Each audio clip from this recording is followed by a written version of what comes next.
ফেব্রুয়ারি নির্বাচনে জনবান্ধব সরকার চায় সিঙ্গাপুরের প্রবাসী বাংলাদেশিরা। একই সাথে সরকারের পাশাপাশি জনগণেরও আইন মেনে চলায় অভ্যস্ত হতে হবে বলে মন্তব্য করেন তারা। প্রবাসীরা বলছেন, দেশ ভালো থাকলে ভালো থাকে তারা। সিঙ্গাপুর থেকে ফিরে এসে আরও জানাচ্ছেন সহকর্মী মুস্তফা ইমরান রাজু।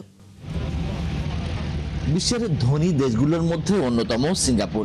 সেখানে থাকা বাংলাদেশি প্রবাসীদের ব্যস্ততার শেষ নেই। নিজেদের ব্যস্ততম সময়েও দেশ ও দেশের মানুষকে নিয়ে বেশ উদ্গ্রীব থাকেন এখানকার প্রবাসীরা। এবার দেশের নির্বাচনে এখান থেকেই ভোট দিতে পারছেন বলে উচ্ছ্বসিত তারা। নির্বাচন পরবর্তী সরকারের হাত ধরে দেশে শান্তি ও শৃঙ্খলা ফিরবে বলে প্রত্যাশা তাদের।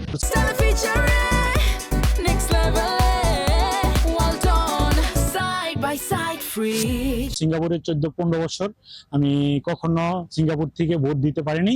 আমার এবার খুব হ্যাপি আর কি, যদি আমি অলরেডি সাবমিট করছি।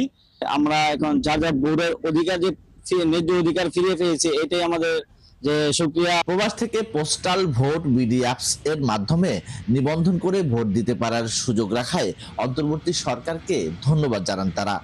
আমরা যেন কিছুটা হেল্প হয়, মানে প্রবাসী কেন্দ্রিক যে হেল্পফুল হয় আর কি, এরকম সরকার গঠন করার পক্ষে আমি। যে ক্ষমতা আসুক, দেশকে ভালোবাসতে হবে, সম্পূর্ণ দেশের